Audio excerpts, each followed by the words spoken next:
हर एक मुसलमान अपनी मजहबी किताब अपने पास रखता है, लेकिन हिंदू न जाने क्यों किस शर्म के कारण अपनी गीता, रामायण, महाभारत, वेद, उपनिषद, दर्शन अपने पास नहीं रखता है। वो तो चलिए मान ली कि संस्कृत की पुस्तकें हैं, लेकिन अपने इतिहास से जुड़ी हुई पुस्तकें भी वो अपने पास नहीं रख पाता, क्योंकि उसके नजदीकी बाजार में भी नहीं मिलती हैं। रुचि आपको जागृत करनी पड़ेगी। प्लेटफॉर्म हम दे रहे हैं। घर बैठे आपको 500 रुपए से ऊपर यदि आप ऑर्डर करते हैं तो फ्री डिलीवरी घर बैठे आपको मिलेगी। कोई भी ई कॉमर्स वेबसाइट या प्लेटफॉर्म आपको इतने कम दाम में खरीदी हुई पुस्तकों पर घर बैठे फ्री डिलीवरी नहीं देगा।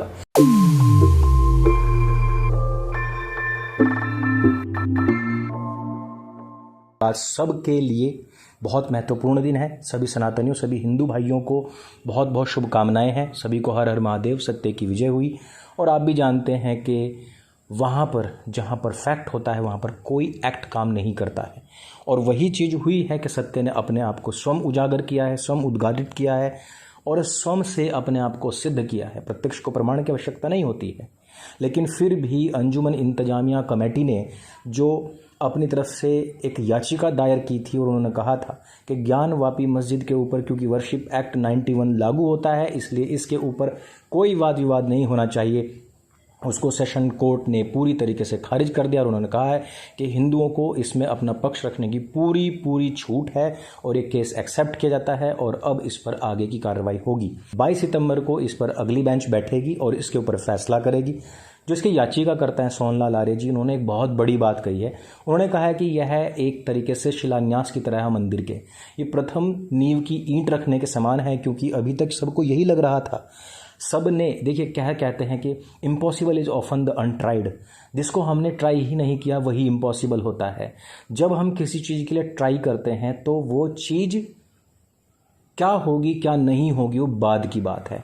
अब तक किसी ने हाथ ही नहीं डाला था। सबको लग रहा था कि 91 एक्ट के तहत इसमें हम पहुंच ही नहीं सकते, इसका जो स्टेटस है उसको चुनौती दे ही नहीं सकते हैं। लेकिन आखिरकार इसको एक्सेप्ट कर लेगा और उसका करने का कारण यह है क्योंकि यह 91 के एक्ट के आधार पर तहत में आता ही नहीं है।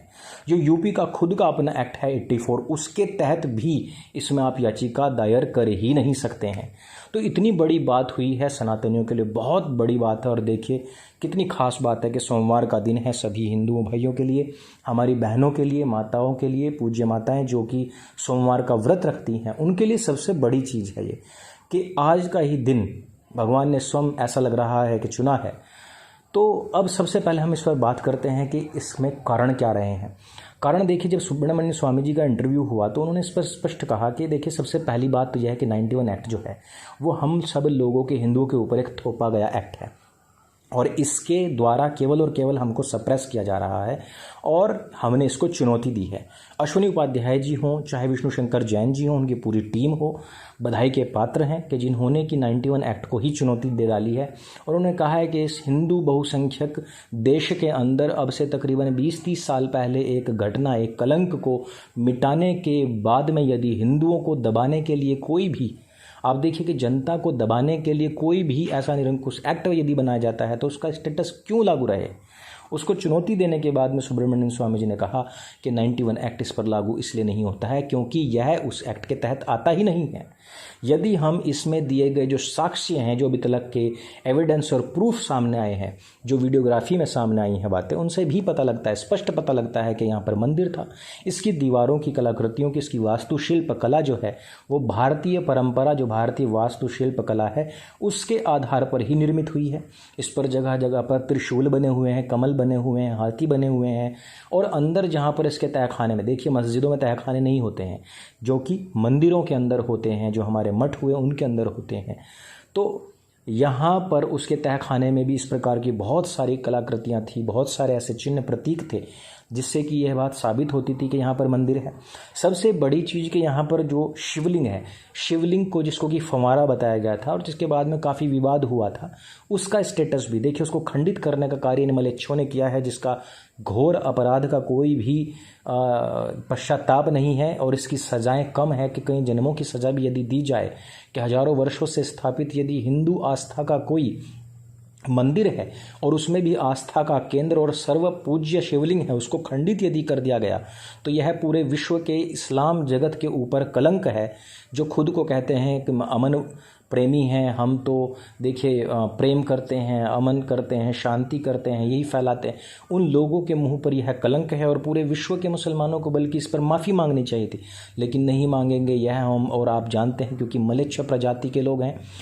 अब आप देखिए कि जब यहाँ पर सभी चीज़ें, सभी एविडेंस और प्रूफ मिल जाते हैं, उसके पूर्व में सन 1800 में जिस समय पर अंग्रेज़ों का यहाँ पर शासन था, उस समय के यदि हम नक्शे उठा करके देखें तो उसमें भी हमें पता लगता है कि जहाँ पर इन्होंने वजू करने का क्षेत्र बनाया हुआ है, जहाँ पर यह शिवलिंग था, जहाँ पर इसको फव्वारा बताया गया था, और जो बताया गया था कि औरंगजेब ने यहाँ पर फव्वारा लगवाया था, ये नहीं बताया था कि उस समय पर न डीजल था, न पेट्रोल था, और ना ही उस समय पर बिजली थी। तो औरंगजेब के यहाँ पर फूंक मार करके यह फव्वारा चलाता था, कोई बिना किसी एविडेंस और प्रूफ के, कोई पाइप के पानी की सप्लाई दिखाए बिना इस प्रकार की अनर्गल प्रलाप किया, और मीडिया ने भी साथ दिया था। तो इस प्रकार से जो जितने भी उस समय के फोटोग्राफी हैं या नक्शे हैं, उनमें भी हमें स्पष्ट पता लगता है कि यहीं पर शिवलिंग का स्थान था। और जो नंदी हैं उनका मुख भी, क्योंकि हमेशा शिवलिंग अभिमुख होता है, तो उससे भी हमें पता लगता है कि इस तरफ ही शिवलिंग थे।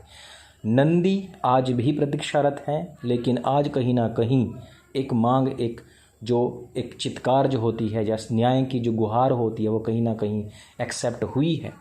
जजों को, वकीलों को, इन न्याय प्रणालियों को यह समझना अत्यंत आवश्यक है कि उनका यह शरीर, उनकी यह जो बोली, उनकी यह प्राण किसी के अधीन है, और जिसके वो अधीन है वो स्वयं साक्ष्य, स्वयं सत्य और स्वयं इस पूरी की पूरी सृष्टि का अधिष्ठाता है।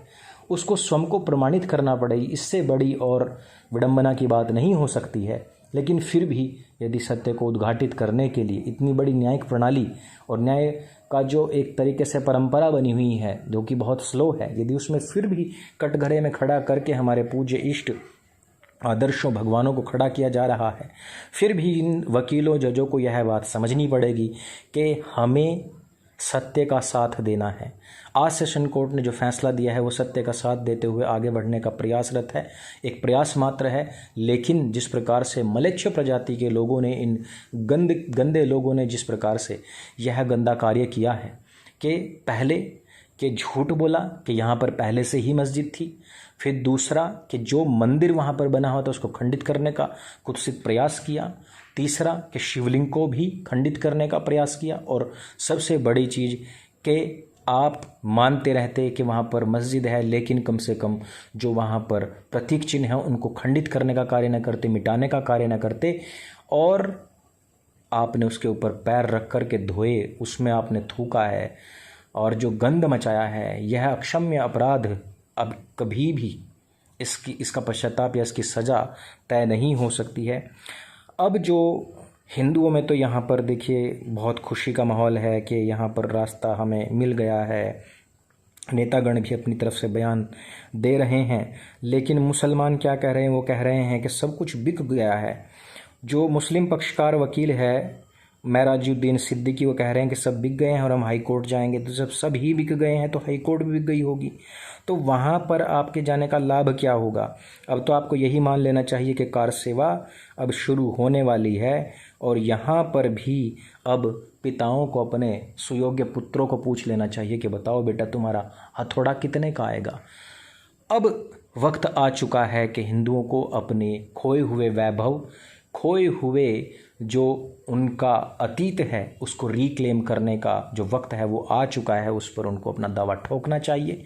अपने खोए हुए वैभव को हम किसी लेज़र लाइट शो में ब्रह्मास्त्र नाम के ओरियो बिस्किट दिखा करके लोगों का बेवकूफ़ बनाने वाले ऐसे डायरेक्टर्स हमारे सनातन परंपरा, हमारे विज्ञान और हमारे धर्म को डिस्क्राइब नहीं करेंगे, बल्कि हमारी वो वास्तुशिल्प कला, हमारा ज्योतिष और हमारे कल्प, हमारे निरुक्त, हमारा व्याकरण और हमारे वेद दर्शन उपनिषद और हमारी वसुधैव कुटुंबकम की जो आस्था रही है और जो हमारी उक्तियाँ रही हैं और पूरे विश्व को मार्गदर्शन करने का जो हमारा तरीका रहा है, वही आखिरकार हमारे सनातन वैदिक धर्म का असली प्रमाण है, मानक है।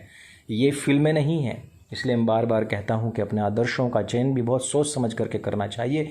आज हमारे आदर्श हो सकते हैं स्वामी जी, यानी कि सुब्रमण्यम स्वामी जी हो सकते हैं, विष्णु शंकर जैन हो सकते हैं, अश्वनी उपाध्याय हो सकते हैं, सोहनलाल आर्य हो सकते हैं, वो हमारी बहनें हो सकती हैं जिन्होंने यहाँ पर श्रृंगार गौरी मंदिर में पूजा के लिए याचिका सबसे पहले डाली थी, जिनको कि बहुत धमकियां मिली, जान से मारने तक की धमकियां मिली, लेकिन वो पीछे नहीं हटी। ये हमारे आदर्श हो सकते हैं, हमारे आदर्श हो सकते हैं। करुणेश भाई जैसे लोग हमारे आदर्श हो सकते हैं।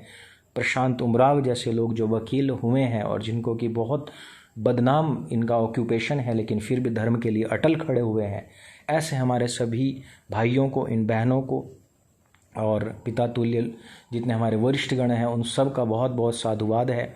और संपूर्ण सनातन वैदिक धर्म के जितने भी हमारे मानने वाले लोग हैं, सभी के लिए बहुत हर्ष और मंगल का यह दिन है, शुभकामनाओं का यह दिन है।